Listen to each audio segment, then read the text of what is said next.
So it's a really corrupt system. It's a very corrupt system. And you see in some countries pushback against that. Certain Latin American countries, there's been pushes by the government to, for example, privatize water, the most basic service of all. And sometimes it's been successful. Many places it has not. So there is definitely a pushback. I would wish there'd be far more pushback in places like the UK and Australia, for that matter, against these policies.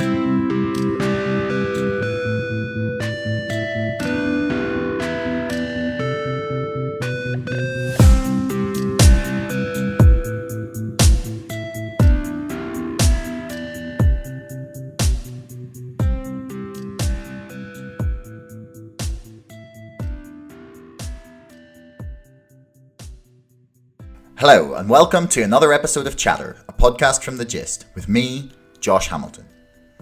Antony Loewenstein, author of Disaster Capitalism, Making a Killing Out of a Catastrophe, was my guest on today's show. Antony is an Australian journalist who has spent years visiting and reporting on places all around the world where disaster capitalism has run rampant. Everywhere from Papua New Guinea and Haiti to the UK and his own country, Australia, who became the first country to completely outsource their immigration department. We covered the impacts of disaster capitalism, immigration, how communities have resisted the immense power of multinational corporations, and much, much more. If you haven't already and you enjoyed this episode, please subscribe to this podcast and to our mailing list. And don't forget, my book, Brexit, The Establishment Civil War, is now available for pre-order on Amazon. You'll find the link in the description below. So here's Antony Loewenstein. Antony, thank you very much for doing this. It's an absolute pleasure to have you all the way from Australia. Thanks for having me. Yes, definitely one of the times that I will get to talk to people from all around the world who actually have time to talk to me. It's great. I'm pretty sure half the interviews I've got this year have only been possible because of COVID. Because of COVID, yeah. Well, I'm in Australia, but I've also got two young kids. So obviously I do go out, but a bit less than I did before kids. So yes, I'm happy to be here. So yeah, I wanted to talk to you about your book, Disaster Capitalism, Making a Killing Out of a Catastrophe. I got it here. It was very... In hard copy, I can see. Yeah. I'm impressed with that. Well, it's in paperback too. It came out in paperback a year after that, but no, I mean, the hardback one sold very well, but yeah, I'm happy to see it. Well, no, I came across it first, would have been the start of last year. I think I picked it up somewhere while I was writing my book, Brexit, The Establishment Civil War, and the sort of end of it is very much about neoliberalism and disaster capitalism and sort of how I think they're going to take advantage of Brexit. So it was a very sort of prescient book, but I admittedly only read the parts on Britain and America. Then I didn't go too deep because I was coming to the end of writing my book and it was a very heavy piece. But I'm glad I went back and now looked at it again because it was a really, really interesting read. Thank you. So yeah, let's just dive into the questions. One of the things that the overarching theme of your book and of some other writing as well from people like Naomi Klein is this idea that disaster capitalism is kind of driven by the for profit above everything else. Just everything is for profit, whether that's people's healthcare, whether that's detention, prisons, security. Every single part of a disaster can be exploited for people to profit. Do you think that's one that is sort of like that motive for profit is sort of built into our society? Is that like something that we have created for ourselves, or is that sort of something that's that kind of greed and destruction is part of human nature? Do you think that's just humanity, or do you think it's socially constructed, or where do you lie on that scale? I think sometimes it's all of the above. I think it depends. But look, when people often talk about this issue, it's definitely justified to say that there are many examples for hundreds of years of massive, they weren't called multinational companies back then, that companies that to some extent have massive influence and power, often run by then colonial powers, particularly the UK and elsewhere, and their influence was global and they were making an absolute fortune, and through the exploitation of usually black or brown people in the process. Now, what I talk about in Disaster Capitalism, Naomi Klein has talked about in her book, The Shock Doctrine, and other work since, about climate change particularly. That's obviously one of her focus these days. which is a very important issue, is the last 40 years, I think, has seen a shift. Now, you can argue with justification that capitalism is obviously making profit, but there's capitalism and there's hyper-capitalism to me. There's this, sense of person X runs a bar, runs a cafe. He or she might want to make a profit. That doesn't make them an evil, bad person. They want to make profit maybe to support their family or whatever. That to me is not inherently bad, unless, assuming they don't exploit people in the process. I've got no problem with that at all. And that happens in multiple countries around the world.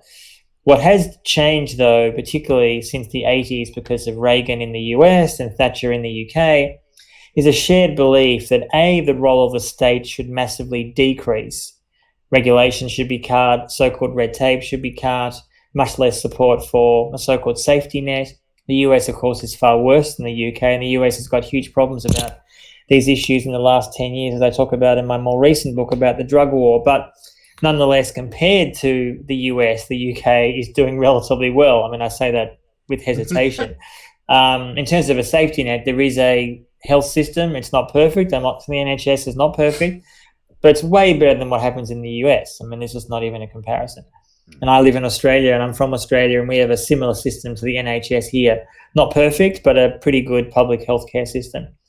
But what's happened in the last 40 years is a reduction in power of the state, but also a belief that corporations, often the mates of those in power, have the right to make unbelievably insane profits.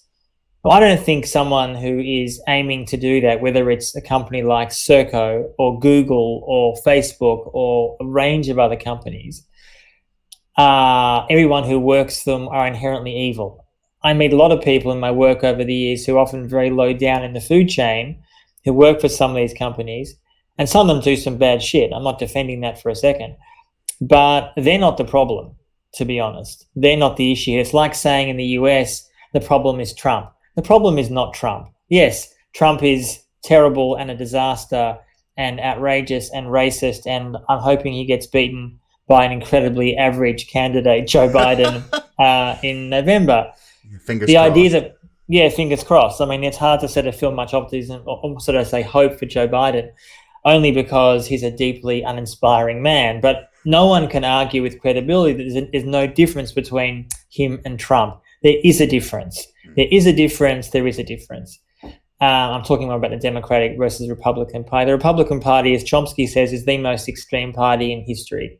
And I say that he says that because of their attitude towards climate change, particularly in nuclear weapons. That's his particular major focus. So when you say, is there a human nature to make profit?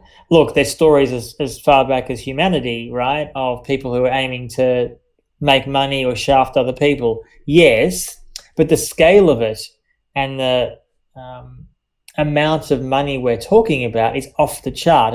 Some listeners might be aware that during this year's pandemic, most people, of course, have lost their job.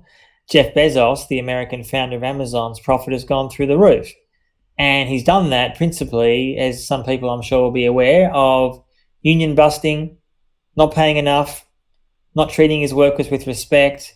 Many workers got COVID who worked for his warehouses, huge amounts of abuses within those warehouses. The fact that people are excited about the fact that they can go online now and order a book and it arrives maybe in a day, depends where you are in the world, of course, that gets delivered by a person. This idea somehow everything is, I think there is a belief, mistakenly, that everything is automated. It's not. That may well happen at some point in the future, and you order something and it comes from some magical warehouse and gets dropped in your lap, from a drone above your house. Okay, maybe, putting aside the fact that many people will be out of a job who used to have one, but that reality does not exist today, right? So I think the level of hyper profit and hyper exploitation is unprecedented. And I think the fact that the majority of Western governments, we can talk about the world as a whole, but let's talk about the West for a second. Western governments, meaning, I guess I'm focusing mostly on US, UK, although Europe is a bit of a mixed bag, are generally content with corporations operating off the leash. Corporations as in the largest corporations. And that's partly about who's friends with whom, who's benefiting, who's socializing. I mean, just finally in the UK, I think it is relevant that the UK in the last 10 years has basically been run by an old boys club. I'm aware Theresa May was Prime Minister. She's a woman, I get that. But it's a similar kind of environment. They grew up in a similar space, not her so much, although David Cameron did, Boris Johnson did. Well, I mean, she did go to Oxbridge, and she was in the Young Conservatives at Oxbridge, or I can't remember if it was Oxford or Cambridge, and then rubbed shoulders with a whole bunch of people who then ended up on her front bench. So it's not like she's part of, she can't really claim to be part of the oppressed minority or absolutely. She's not exactly. She's coming from a privileged place. Yes, indeed, and I think that's obviously quite similar with the Trump administration. It's quite similar with the potential Biden administration, to be honest, with some at least who are likely to be in his administration. And, one of the things that's been really frustrating for me in the last 10 years, and it's got even worse since Trump became president 4 years ago, is the rose-colored glasses that people now have towards someone like Obama. And I say that because, yes, he's better than Trump, but on a lot of issues that I've written about and care about, he was pretty average. He was labelled the deporter-in-chief. He totally mismanaged the so-called financial crisis in 2008, 2009 by essentially giving far too much support to the companies that caused the problem in the first place. He accelerated the drone war. All these kind of things that apparently it's okay for many progressives to like when Obama does it. We trust him. He's the good guy. So the line goes. And I mention that in the context of corporations because this finally, and definitely finally this time, is that during the first campaign he ran in 2007, he openly talked during the campaign about the fact that George W. Bush, post 9/11, the war on terror, etc., had absolutely enriched corporations to an nth degree. And he said openly, we're going to stop this crazy contracting that's allowing failed companies to keep on getting more work. In other words, failure is not an impediment to more contract, which is insane. Obama gets in and nothing changes. Nothing changes. Now, why is that? It's complex. I discuss it in the book, and we can discuss it later if you like. I guess the point is that, yes, we need to hope that better politicians come up, but it's not simply enough to hope and presume, even if, say, Jeremy Corbyn had won in the UK, and someone of course, I'm not British, so I can't vote for him, but I think on some of these issues he would have tried to make changes, but he still would have faced massive headwinds against people who are pushing for the status quo. Why is it, do you think, that privatizing, because this is often something I've wondered about, is that privatization that comes in the form of these no bid contracts, or perhaps where companies have done just a horrendous job. They've not fulfilled any of the targets they wanted to hit. They've gone way over budget. They've abused people, committed serious crimes in some cases, either civil or criminal or both. And yet they continue to be awarded these contracts. Why is it that we just haven't sort of gone, well, hang on a second, guys. You said you were going to dig this hole, and you've just left us with a big pile of dirt. If you went to a builder and said, right, okay, we need you to build this house, and you came back and maybe some of the stuff was there and the thing was half assembled, you wouldn't go, right, okay, we got the next project for you. Absolutely. Where's the logic? Why? I mean, the question is why? Why the hell is this happening? Well, yeah. I think there's a few reasons, and they're not good. One, this is basically bipartisan. It doesn't really matter that much who's in charge of Britain, America, or Australia, or other countries for that matter. Yes, as I said, I'm not saying Trump is the same as Biden. They're different. Or I'm not saying that, for example, Jeremy Corbyn would have been the same to Boris Johnson. That was actually a very rare case of very different political styles and policies. But in general, there's bipartisanship. So it doesn't make a big difference, for example, in the UK, to have massive outsourcing of detention centres to private corporations, Serco, G4S and others, who have had a record, not just in the UK, but around the world, of not just failure, but injuring people, sexually abusing people. And, I often asked this question years ago. I feature it in my book, Disaster Capitalism, I think, although you've read it more recently than me. But basically a very former Serco manager who was a bit of a whistleblower. And he was a believer and he became I guess you could say, a critic. He was quite disillusioned with what he ended up doing. For those who don't know, Australia is the only country in the world to have outsourced all its immigration attention to the private sector. I mean, ultimately, a decision is made if a person enters the country is made by the government, not by a private corporation, but the management of those facilities is done by corporations. And onshore, that's done by Serco. And just as an aside, the current debate in the UK about potentially sending refugees to offshore sites, to sending them to remote places in the hope that that's going to deter them, that is exactly the Australian model. Australia has been shamefully, and for many of us who opposed it, embarrassingly so, this is where Australia has led for 20 years. Australia has regularly, for years, and to this day, has asylum seekers stuck on Pacific Islands indefinitely. People have been killed, people have been abused. It is an unbelievably horrific environment. And the UK, from what we read, is thinking of moving down the same path. And you can be rest assured that if the UK does that, they're unlikely to be running those facilities themselves. You can be almost certain that the G4Ss and Sercos and others are already chomping at the bit to try to get the contracts to run facility X, wherever it may be. So this Serco manager from years ago, just to go back to that briefly, sort of said the way this system has been done is twofold. One, that neither major sides of politics, he was talking about Australia and the UK, although the US is quite similar, neither major sides of politics increasingly wants to manage problem areas anymore, prisons, detention centres and others. So it's much easier to give it to the private sector, A. B, something goes wrong, it's not our fault, blame the company. So there's no accountability. Thirdly, it's often the mates of those in power, and that doesn't make much of a difference which side's actually in power. And fourthly, and perhaps most worryingly, ultimately when it comes to, he was talking about immigration detention, there actually aren't many companies that can do these jobs. In other words, if the state chooses, for whatever reason, to not do it, the companies themselves know, if I don't get this contract, I'll probably get the next one. In other words, yes, in Australia, for example, G4S, one of the world's largest security companies, was literally involved in killing people, refugees, up in Papua New Guinea, the country closest to us in the north. And you'd think that would have impacted them getting more work. You'd be wrong.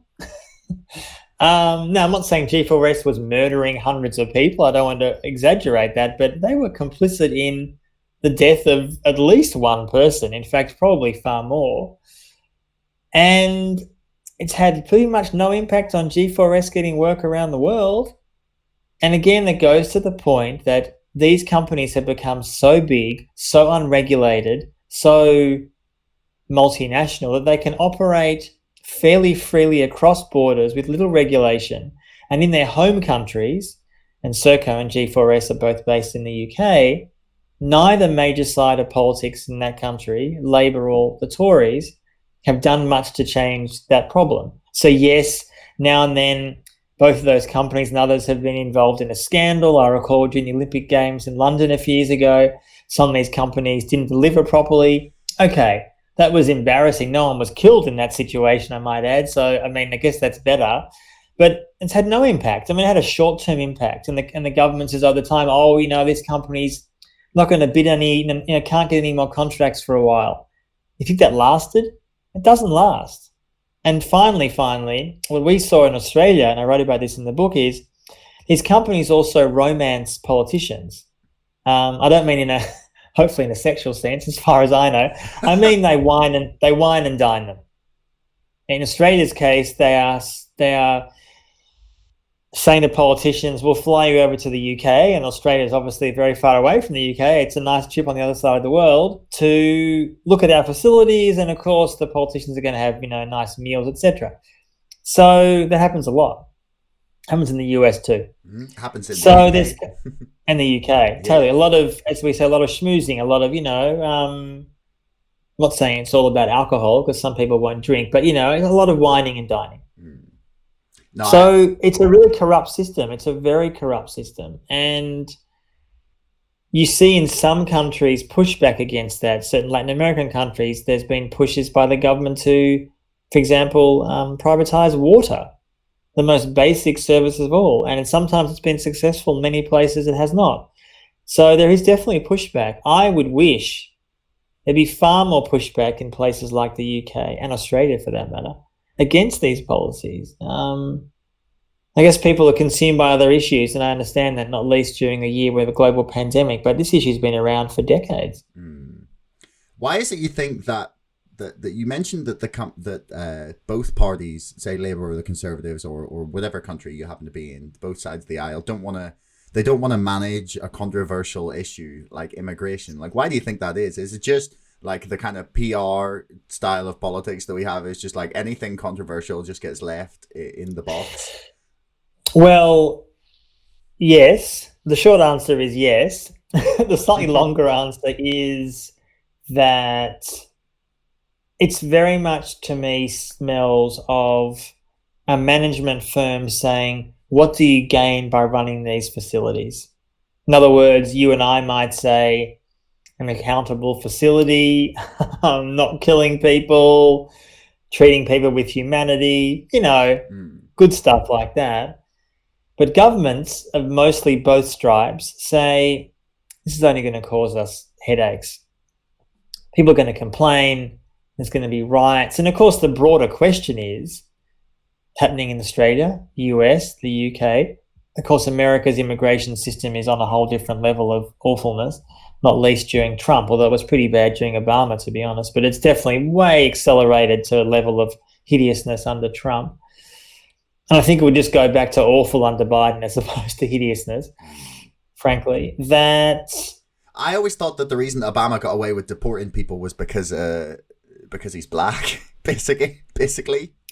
I just like that he kind of got the pass because they were like, oh, he wouldn't deport people, was just the attitude that people sort of seem to have. Well, I think, look, whether that was the reason, who knows? But I do think there was also, frankly, a lack of a lot of rigorous journalism at that time. Now, in the last years, there's been some really good American journalists who have covered the immigration issue well. I mean, it's obviously been a centerpiece of the Trump movement, so as it should be. But during the Obama years, there simply wasn't as much reporting about this. And that was part of the reasons, frankly, that I wanted to do some of the reporting I've done in the last decade, not least around some of the countries that Obama has sent people back to, including Honduras, which is not in Disaster Capitalism, but is in my more recent book, Pills, Powder and Smoke About Drugs. But look, Josh, I think it's also a sense that governments feel they can get away with it.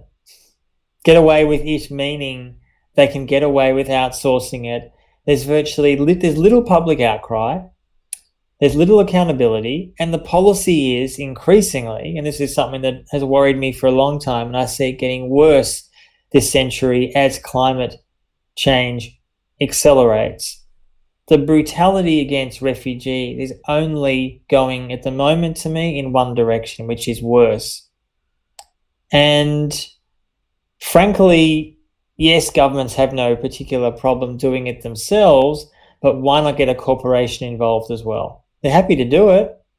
In other words, the decision, for example, if the UK sends refugees offshore is not likely to be made by a corporation. Although, as I said, you can be rest assured, corporation X, Y, or Z is almost certainly lobbying for potential contracts. So I'm not saying, and there's no evidence that Australia, for example, has outsourced all its detention centres to a private company that was, Company X pointing a gun at a Prime Minister here in Australia and saying, do it. No, but there was a lot of lobbying in Australia years ago, and that's now increasingly become the global model. You wouldn't think Australia would lead on this, but God help us, they are. There was a lot of pressure from American private prison companies to follow the American lead. And Australia took that lead in many states and federally, the lead being increasingly privatising prisons and immigration detention centres. And the UK has clearly followed, and the idea of them sending refugees offshore, which I might add, the EU has been doing now for years. The EU, wow, I mean, where to start with the EU? Let's not get into that now. But in short, the EU also, I think, is very much moving towards a much more militarized, privatized environment. You can't necessarily build a wall around the EU in a literal sense, although many states have put up literal walls and fences. That's only going to get worse. And frankly, if pandemics keep on happening, or if climate change worsens, which clearly it will, one of the things that really worries me this century is where I can very much see, apart from obviously climate refugees, the brutality that many people in our societies will tolerate against those kinds of refugees, I fear is only going to increase. I don't think it's far away before major states use drones and other military equipment to shoot refugees at borders or in the seas. We're not far away from that, to me, at all. And I fear it would not get majority support, but it would get enough support. I don't think we're far away from that at all.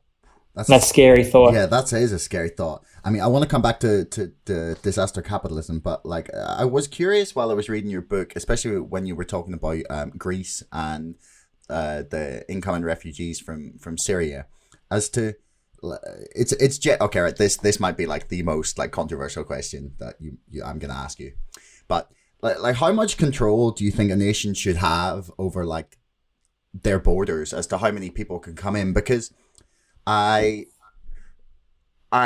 cannot sympathize enough with the plight of the people who think it's that their lives have been so thrown into just chaos and destroyed that they think that taking a dinghy across the Mediterranean is the best option. Like, I can't even fathom the level of desperation that you need to get to that point. Like, if someone said to me, Josh, you got to go and take a dinghy across the Irish Sea, which is like a third of the distance, like, and I would just be like, have you lost your mind? Like, there cannot be that cannot be the best option. But at the same time, it's obviously causing a lot of problems in Greece and in a lot of countries where they can't deal with that influx of people, especially at times of austerity. Actually, Brett Weinstein raised this point that he said that it's something that humans have to be so careful for, that when you get periods of austerity, it's so not natural, but there's something in our evolution that sometimes we just pick on those weaker than us, and we pick on the weakest in our communities or in our populations or in our countries, or whatever scale you want to put it at. And that's, I think, quite clearly what's happening in Greece, in that you've had this influx of people fleeing a war that Europe is complicit in. Probably, I don't know, I'm not well versed enough in saying that they started it, but they're definitely continuing it. So that, like, we have some responsibility, but how much? Yeah, like how do you balance those two things in your mind? Well, with difficulty is the short answer. In Greece, as I explain in the book, is a very, on one level, unique case in Europe, where Greece economically was strangled by the EU, led by Germany. They were happy to do that, just led by Angela Merkel, of course. The effect of that in Greece itself was utter economic devastation, social dislocation. Unsurprisingly, the rise of the far right, Golden Dawn, that just this week, some listeners will be aware, was finally found guilty after an absurdly long trial in Greece of being a criminal organisation, many of its leaders. I mean, politically speaking, these days, they are much less powerful. They no longer have seats in parliament. I spent some time with them. For listeners who don't know, briefly, Golden Dawn is a neo-Nazi party. It was, until recently, the third biggest party in the Greek parliament. So you'd like to think a fringe movement, but actually not. A bit more of a fringe movement now, but and Yeah, spending time with them. they were seriously threatening to take quite a large portion of the vote at one point. Indeed, I have to say, as a journalist, and even though I'm atheist, I'm Jewish. So being a Jewish journalist, spending time with neo Nazis was an experience. Wow. Okay. Not that I particularly feared for my life or anything. I mean, I'm not religious at all. I mean, I'm atheist, but I am Jewish, and my name is, quite Jewish. So anyway, I wasn't scared per se, but yeah, it was. And what actually worried me about Golden Dawn, the people, some of whom I met was. And of course, I didn't meet so much the head kickers, the guys who are the ones who literally go around the streets bashing up, mostly migrants. The so-called leaders are not stupid. This is actually the danger. That I'm not saying they're geniuses. I'm not saying that either. But I met one of the so-called intellectuals of the party. And again, the party has fallen into a bit of disrepute in the last few years. But this guy was not dumb. He wasn't just a head-kicking thug. This is the danger of people like that, or Marine Le Pen in France. These people are not stupid. It is a mistake for those of us on the left to say, anybody who supports them. Marine Le Pen is hardly a fringe movement. She has the potential of becoming leader of France in the next election. I hope, of course, she doesn't. But people like that who years ago were on the fringes are no longer on the fringes. They're just not. And the refugee issue you talked about before is deeply relevant to this question, because what I fear is that elements of the right or the far right are much, much better at harnessing the hatred than the left is of arguing a more humane policy. Now, obviously, I'm generalizing, and obviously it depends what you mean by the left. There's left and there's further left. My view is that there should be much, much looser immigration restrictions on most countries. It's not a policy that's going to happen anytime soon. I fear it's going in the opposite direction.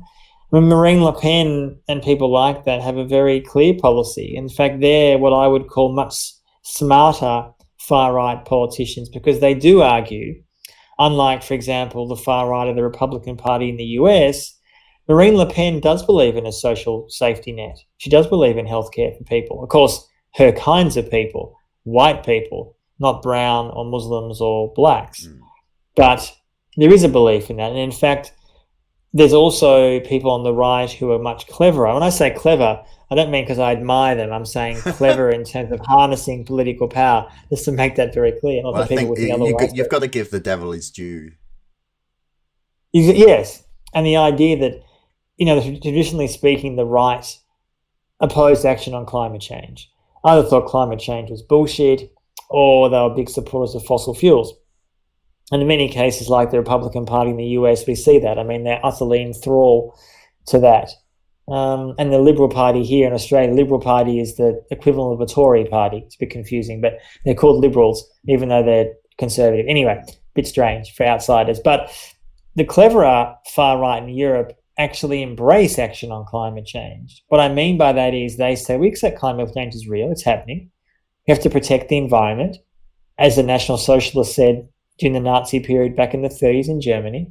And then what's their solution to that? Well, their solution is to partly embrace renewables, but to basically massively tighten up immigration restrictions.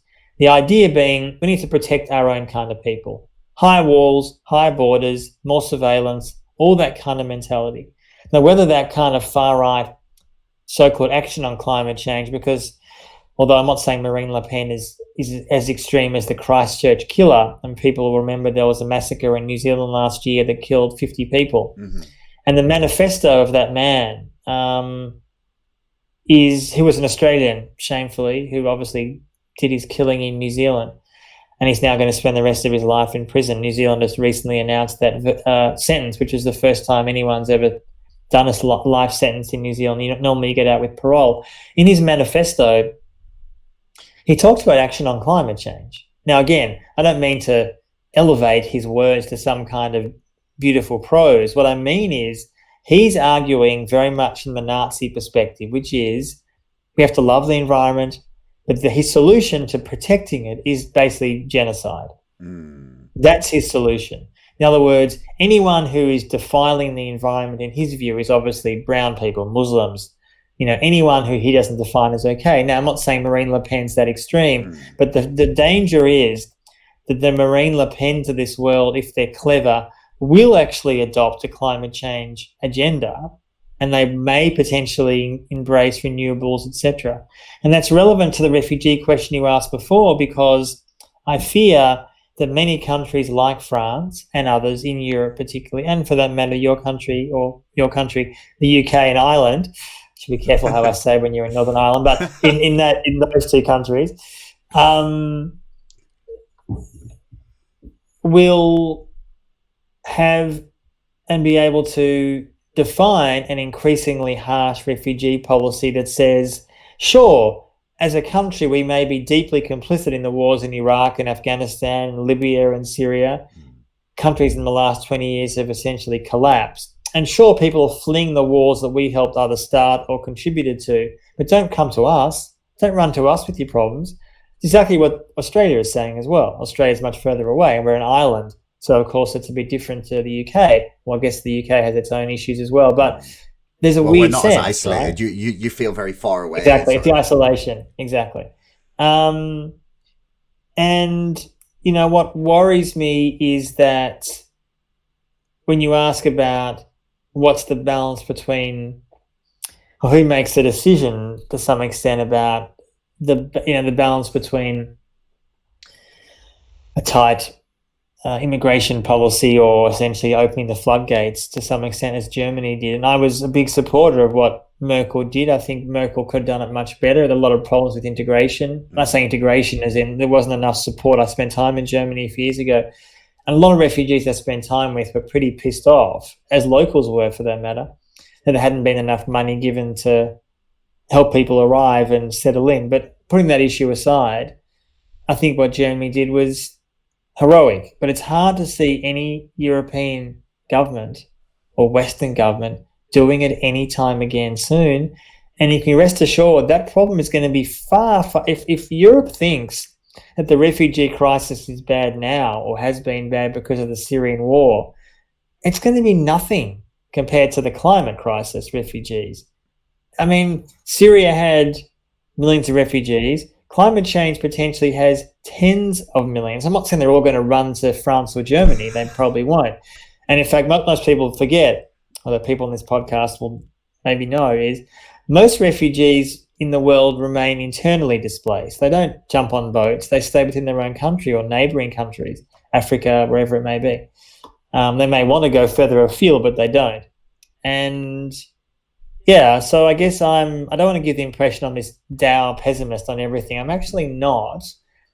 But on the immigration issue, I've seen for so long the increasing, not just hardening of policy, but hardening of hearts around these questions. And voices who oppose it are, well, I'm not saying you have to be the majority, but often aren't the ones choosing the policy, put it that way. Yeah. Well, maybe we can move on to something slightly more, positive. But I don't think there's anything pessimistic about pointing out what could happen. I mean, if you don't decide to delineate where the current pattern of things go, then you just sort of aimlessly wander into a future that you're not understanding. So there's nothing wrong with making sure that people are. There's nothing pessimistic, I feel, even about. No, you're right. I was being a bit facetious, but no, I mean, obviously, a lot of my work, like as a person, I'm not particularly pessimistic, but my work is mostly investigating the darker sides of the world. But yes, I mean, it's.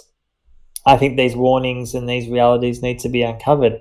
Whether enough people, Josh, listen or care is another story. But well, that's a fair point. I mean, I wouldn't expect to get like thousands of listeners on this episode if that's what you're thinking, but. Yeah, no, that's all right. we get enough. What is the best example you have seen of resistance to disaster capitalism? Like, what is the best, either on a community level or like a national level? Like, where has had the best? Yeah, I think that the term Naomi Klein uses is shock resistance. There's a number of different examples I would give to that. One, as I said before, in many countries in South and Latin America, there was resistance to privatizing water. Argentina is a good example of that. I haven't been there, so I can't speak with on-the-ground experience, but I've certainly read a lot about it. There's obviously a lot of examples of, for example, many, I guess, not just mayors of cities, but state governments and others pushing for much greater public transport. It might not be seen as a very sort of sexy issue, but there's obviously, this does come down to the question of climate change again, right? This idea somehow that there should be, more investment in roads or more investment in cars. And yes, I'm not opposed to investment in public infrastructure. That should be public transport. And in a lot of cities in Europe, I've seen, including Barcelona, there's been a real push for that kind of greater infrastructure. How successful that's been, I guess people there have to assess. I haven't been to Barcelona for a long time.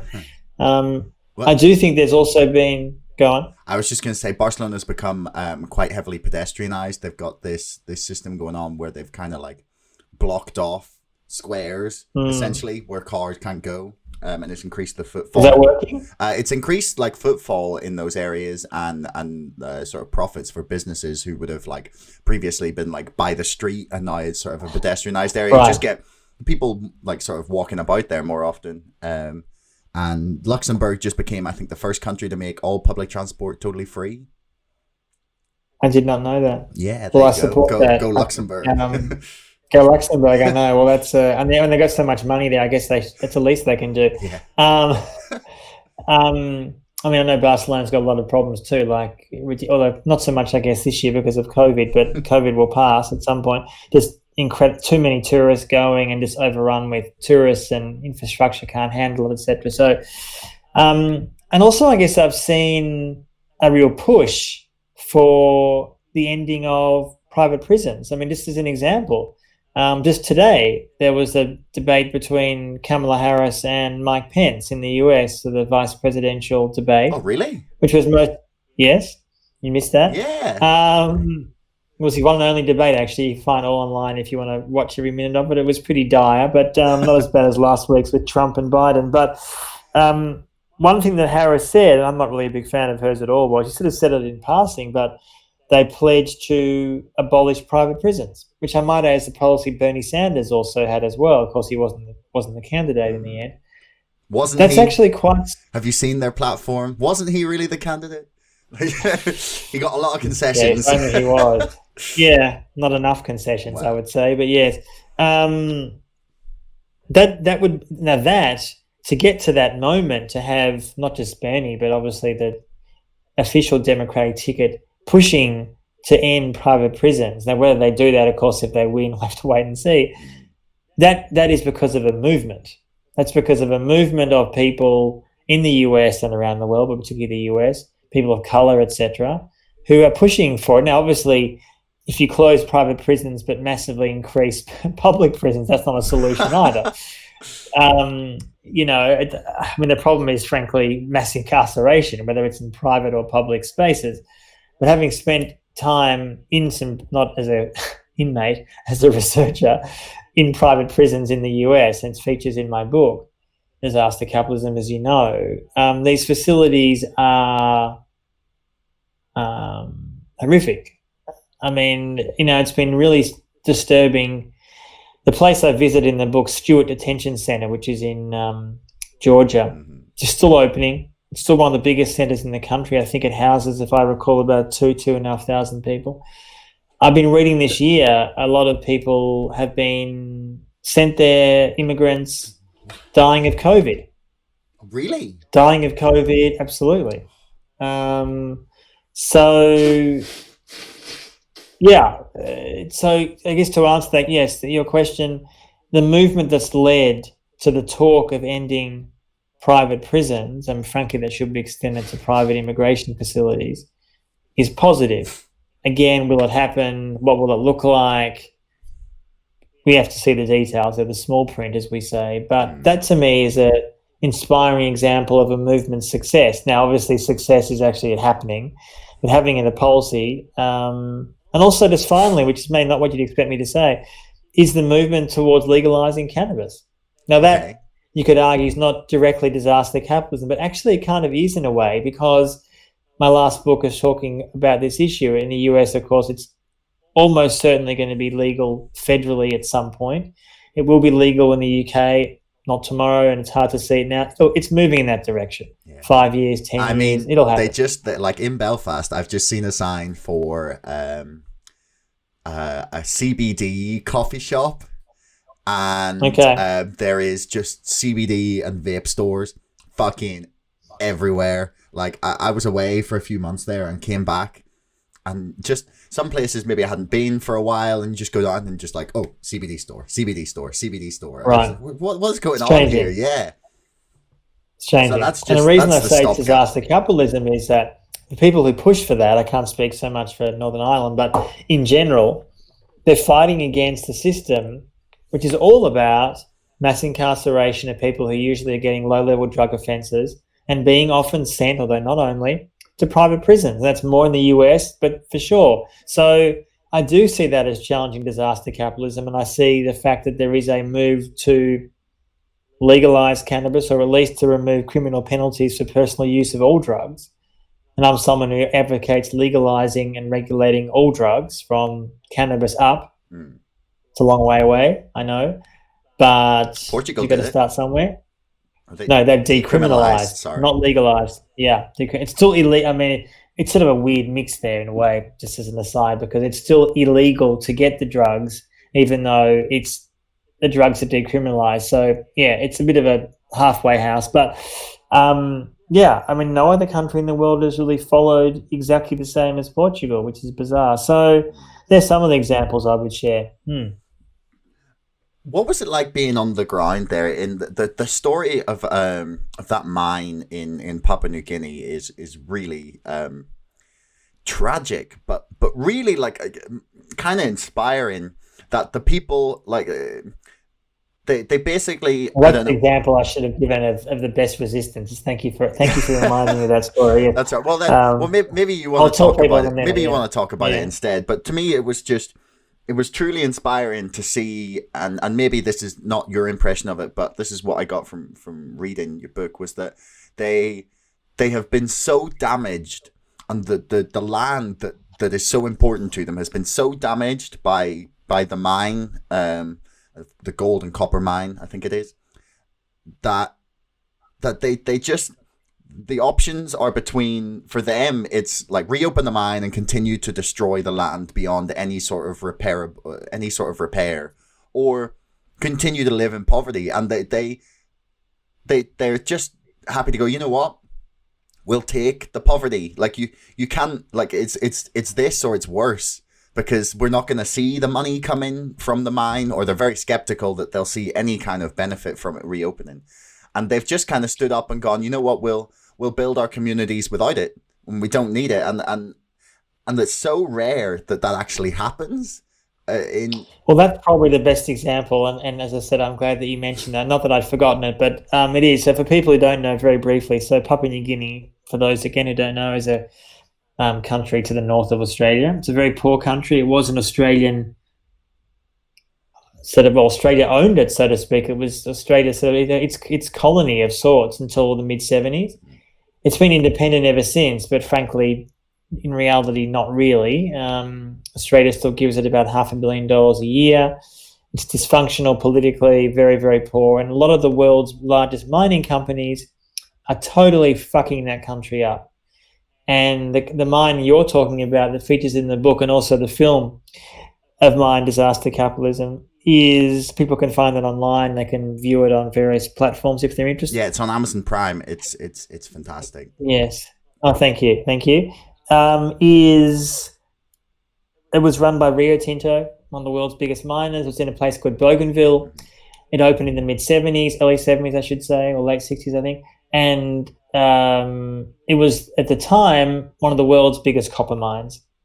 And you have to imagine a place, and of course I wasn't there back then. I was there twice in the last decade.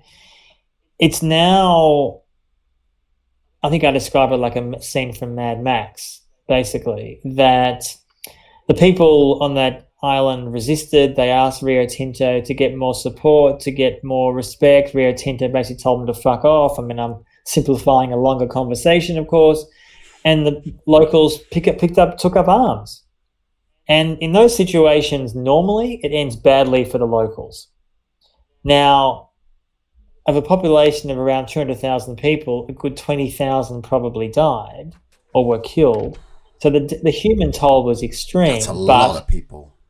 it's unbelievable. And I might add, Australia, of course, was on the wrong side of that fight, as they usually are. They were backing Rio Tinto, not the locals on Bougainville. But the mine shut down, and the mine has not reopened ever since. It closed in the late 80s. And when you go there now, it's basically this. I haven't been to that many mines in the world, but it is a hole in the ground of a size you can barely imagine. Essentially, what's happened is Rio Tinto left the mine in a hurry in the late 80s with the expectation this little quabble with locals would be resolved. It never got resolved. So literally you have the jungle taking over the old mine. You have massive people sort of huge mining equipment rusted, and massive structures that are being kind of taken over by vines, and it's just mental. And there's some people who are so poor living in the mine, even though right in the center of the mine, the water is polluted. People are being screwed over. So I guess the idea of showing that was because most people don't know that story, even in Australia, even though Australia is a neighbour of Papua New Guinea. B, most people around the world never heard of it, so that was probably a good reason to feature it. And 3, to say now Bougainville, since the book came out, has voted for independence. The newest country in the world at the moment is South Sudan, which became independent around 10 years ago. No, there's West Togoland that they have declared independence like last week. My friend told me it's like it's a former part of Ghana. They've called themselves. Is that recognised by the UN? I don't think so. I'm not sure actually. Right. Okay. But not that I'm saying I don't know anything about that issue. Maybe they have every right to their homeland. I have no idea about what you just said. But anyway, they voted for independence, and now they have to convince the Papua New Guinean government to allow them to be independent. And the challenge is, what Papua New Guinea seems to be saying, and Australia seems to be saying, oh yeah, you guys can be independent as long as you reopen the dirty mine. And many locals that I know, and they feature in the book and the film, are saying, no. This is not the deal. There are alternative ways: agriculture, tourism, potentially. I mean, tourism is dead now because of COVID, but again, COVID will pass, hopefully next year, fingers crossed. So, yeah, we hope. Yeah. So, it's a really beautifully moving place to go, full of ghosts, full of incredible natural beauty, ghosts, and a lot of suffering. There's not so much violence these days, although Papua New Guinea has some of the worst domestic violence in the world, so I'm not minimizing. I mean, there's no conflict per se. There's just, Papua New Guinea, for lots of reasons, has some of the highest rates of domestic violence, rape against women, just off the chart anyway, which is a slightly separate issue, although not unrelated to decades of trauma in a society which has been so fucked over. And Papua New Guinea is really an example of a country, like so many places are around the world, that Western companies and countries see as nothing more than a money pit. The people there don't exist, meaning, they exist. They don't exist in the imagination of people who are exploiting the place. And for a country that's so resource rich and people rich, to be so poor speaks volumes about what disaster capitalism is. And I could have chosen 20 other examples around the world, of course, but I thought Bougainville was a good one for the reasons I just gave.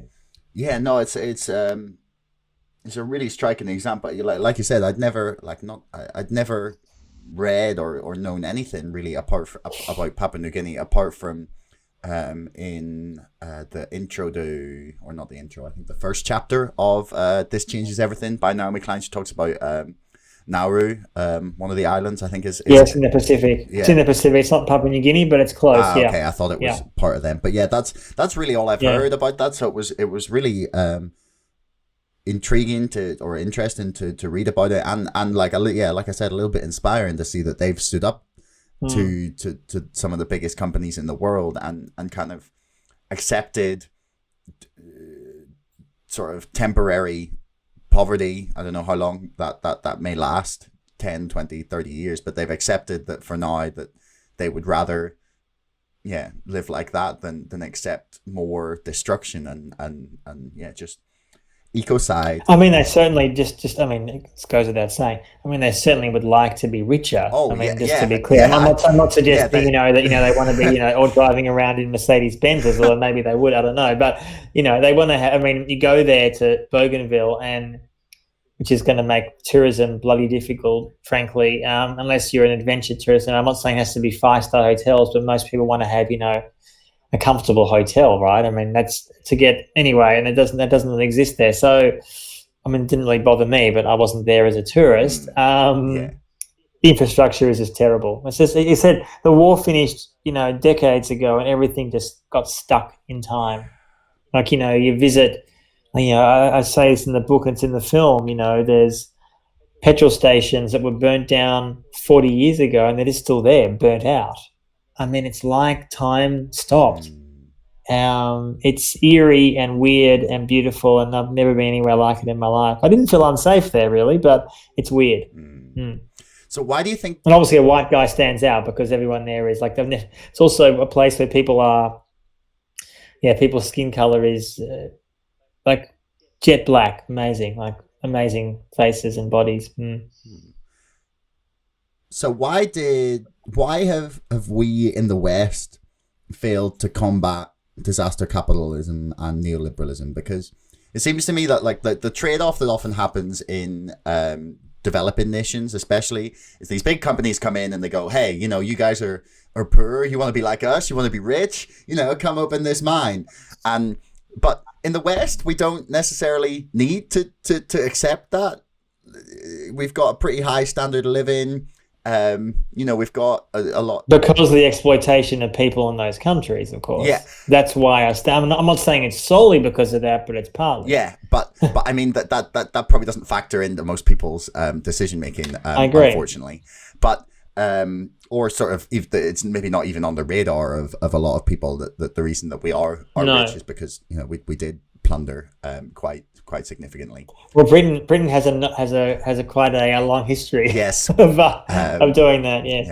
Yeah, Britain has been. Although I like to claim in Northern Ireland that I'm part of I'm a part of a former colony, so I'm not part. No, you're absolutely right. I'm not one of the pillagers. Point taken. Noted. But yeah, why do you think it is that we have failed to kind of halt that the march of that ideology that's just arguably just as destructive and sort of extractive and dehumanizing to some people who get involved in it? Like why have we accepted that as just as readily as other countries who have at least the financial incentive or the financial hope for financial incentives? I'd say there's a few reasons that I often think about, and I think the book discusses some of them. It's one that there's kind of a sense, I think, that politically in many Western countries, although as I said, not all, there was a belief, mistakenly, that there should be real bipartisanship around certain key issues. So, for example, yes, when Thatcher instituted her policies, many in UK Labour opposed it, absolutely. But you fast forward 20, 30 years, and the UK Labour Party, I'm not saying they were the same as Thatcher, under someone like Blair, neoliberalism was normal in Labour. It was accepted. Now, frankly, quite supported. But I would slightly challenge your question, though. I'm not convinced, and I think the polls and studies bear this out, I don't think most people do accept it.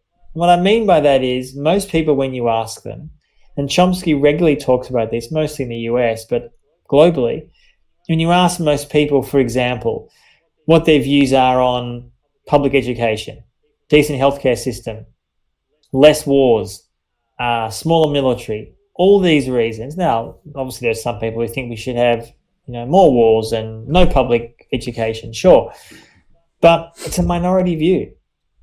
It's a minority view. Now, you could argue with justification, well, those who feel that way on the left haven't successfully enough got that argument on the agenda. And the reason, I think, amongst many, why someone like Corbyn was seen as such a profound threat. I'm not idealising him. I mean, I don't know him personally. I had issues with some things he did and said. But overall, I can't think of any Western political leader, although in his case opposition leader, who came that close to power. And he wasn't going to radically change things, by the way. It's like if Bernie had got in. I know he's called a sort of radical by the right. He's not radical. I mean, Corbyn was more radical in inverted commas than Bernie, I think, is. I don't think Corbyn would have been radical, but I think Corbyn would have done certain things, which is why he had to be destroyed. Done certain things, meaning not supporting foreign interventions as much, hopefully not at all. Massively cutting the military. Massively increasing public education, strengthening the NHS, etc. Now, he lost an election last year bloody badly. There's no way to get around that, absolutely. And there's a range of reasons for that. Some of which are Labor fault, I think many were not. But nonetheless, we are where we... Yeah. So would you like to finish up with something positive? I mean, like, do you see lights at the end of the tunnel in our fight against disaster capitalism? Do you see resistance building in populations? Like, how optimistic are you for the future? I wouldn't say I'm wildly optimistic, but I'm not in the depths of despair. So does that make me sort of a fence sitter? I don't like to see myself as a fence sitter. No, what I do see is in many places around the world, this is not directly related to disaster capitalism, but in some ways it is, the growing global movement for racial justice is very much rooted in, amongst other things, in ending mass incarceration and disaster capitalism around private prisons and immigration. Now, that debate has not necessarily led to that many policy changes yet. And I think if Trump wins re-election, we are in for a very, I mean, not that it's going to directly affect me or you as much as it would an American, of course, but, or someone, frankly, some poor fucker in the Middle East who's probably going to be bombed by Trump. But the idea of 4 more years of his administration is a deeply petrifying thought. And well, there's no guarantee that they hold the Senate or the House, or take back the House. So, I mean, you could be looking at Trump with a hostile Congress, in which case nothing will happen. True. Yeah, that is possible. And I mean, I think 4 more years, I think if any hesitations were there in these 4 years, they'll be off in the coming 4 if he wins. And that's in relation to possibly more foreign interventions, military strikes, immigration policy, which would just go from horrendous to, well, as I was saying to you before about, I mean, during the Trump years already, there were people on the American side shooting onto the Mexican side. People might remember, if they don't, they can Google it. No one was killed, but I see that stuff escalating very, very badly. So that's obviously pessimistic. But yes, I do think there's a growing movement to end, as I said before, things like private prisons, private immigration facilities. I don't see, frankly, much pressure to end, for example, privatized war. I mean, I guess they're all connected in a way. I don't. In fact, in some ways, mercenaries are becoming far more used. I mean, the war in Libya is a good example of that, where you have mercenaries at the moment there from, Turkey, Russia. It's a complete shit show amongst other countries, the US, UAE, etc. I think it's a really mixed picture. I do think, though, finally, that the mass movement globally around climate change is unstoppable. Now, what that means is unclear. Again, Trump winning 4 more years on the climate issue alone is pretty petrifying. Biden, Harris winning for the next 4 years is not the Green New Deal probably, was I personally would like, but probably something maybe half decent-ish. I mean, you can see my enthusiasm, can't you? Yeah. Half decent-ish. Half decent-ish. The debate today, Harris said, no, we're not going to end fracking. So look, Well, she said that. Well, she was asked. Well, I think maybe if I recall, I can't remember the exact clip, but Pence basically said something like, I think during when she was running for president, she said she would end fracking if she became president. That's not Biden's position. So I think Pence said something like, well, you said this, so you're going to end fracking. She said, no. Then afterwards, I think they put out tweets saying, we pledge not to end fracking. It's like, okay, great, guys. Wonderful. Thank you for that. So look, I think the Biden-Harris climate plan would be pretty average, but I tell you what, it would be leaps and bounds better than the other guys. So, and the climate justice movement's only going to grow because the situation is worsening and worsening around the world. So that does give me hope in many ways. People who are much younger than you and me, who are much more active on that issue. I mean, I write about it, but I'm not as active about it. And I do think finally something like Extinction Rebellion, and it has problems, not least too much being very much about often middle-class white people, but not solely, but often that's been a legitimate criticism of it. I do think that sort of movement is really important, and I support them. I don't mean to be dismissive of them. They're really important to break through on this vital issue.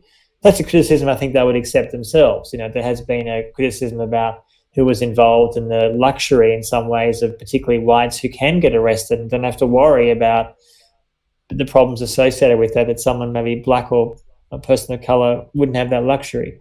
So there's issues around that, but putting that issue, that's more of a tactical question. I do think groups like that are only going to increase and frankly get more extreme because the situation requires it. And I don't have much faith that the British government and many Western governments are up to the task. I think there is pressure to reduce emissions and phase out fossil fuels, but I fear it's not going to happen fast enough. And this, of course, ultimately, I'll finish on this point, goes to the heart of the problem. What do you do about a existential problem that mainstream corporate politics, almost by definition, is not built to fix and is designed, in fact, to not fix? I'm not suggesting you call for revolution tomorrow, although that could be a good thing if it's done well.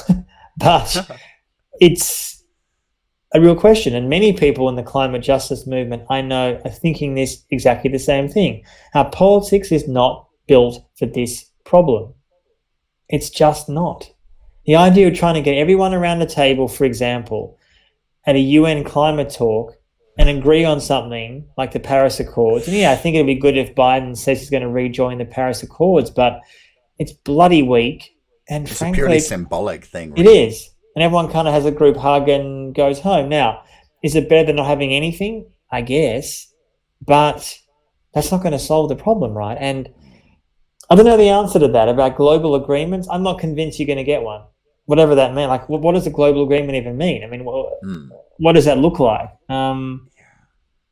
Ultimately, of course, it's about in some ways, it's about the US and China, and their relationship now could not be worse. I think if Biden wins, it might change a bit, but let's see. Well, there's two things I'll say on this just to finish. Is first of all, it is in China's complete best interest, like completely aside from any sort of moral or we don't want to destroy the environment or the planet or destabilize the massive ecosystems.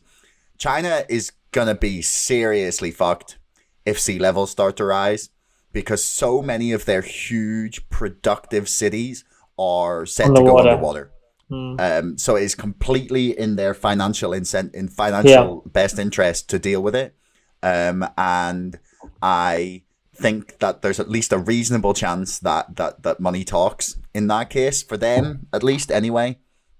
That just because, like, ironically, they tend because of the, like, and I'm not trying to back up China, like, fuck them, they're horrendous, they're authoritarian, they're committing genocide, and no one seems to care. But they, because of the nature of the dictatorship, they can kind of look at things on a much grander timescale than the next 4 years. And it gives them the ability to plan. So I'm actually like not that despairing about China's reaction to or China's sort of dealing with climate change. And the thing that I'm kind of coming very quick or rapidly to the conclusion of is that there is no global agreement coming. That there is only one. There's like the way to deal with it, and this is what I've been writing about in my second book that I'm in the middle of writing, is that the person or the thing whose actions you can change more than anyone else's in the world is your own. And the only way that you get a massive change is you start with people, like really small individual little things. And if you're saying and you're looking around and going, you know what, I think we need to, I don't know, change the way we eat. We need to change the way we travel. It's like you got to start with yourself, set an example, and hope that can improve the world. Because I think it's Jordan Peterson says every action you make is either pushing the world more towards goodness or more towards chaos. And choose the good one. Cycle to work a few times a week. I don't know, grow some of your own food. Just like little tiny things like that. Start something that can build. And that's my personal take on it. I mean, Jordan Peterson's got some problems. Anyway, that's a whole separate story. But I didn't know that particular comment. But yeah, I mean, I think also, by the way, a lot of American cities are going to have problems being near the coast too. I mean, California and Florida, just the whole state, both of them.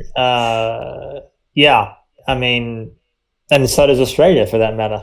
I mean, we are, a much smaller country, of course. I mean, population is 25 million, so it's relatively small. But Australia, as I'm sure listeners will be aware, has some of the, we had we call them bushfires, but crazy fires last summer for us, obviously northern winter, which were, unprecedented. I mean, it's only getting worse. So on that cheery note. Yes. But take some public transport, eat some local food, do little things like that, because it all adds up very quickly. Indeed. Yeah. But Antony, it's been a pleasure. I know you have to go. So thanks for your time. Thank you. Pleasure. Thanks, Josh. It's been good to chat. Problem. And people can find all my stuff online. They can Google. I've got websites and my books are available, the films. It's all Google my name and it's all there. Yeah. I'll link everything in the description in the show notes. So if you want to just send me anything. Okay. Thank you. Thanks so much for listening. If you enjoyed this show, please subscribe to this podcast and to our mailing list. And don't forget, my book, Brexit, The Establishment Civil War, is now available for pre-order on Amazon. You'll find the link in the description below. Until next time, thanks for listening.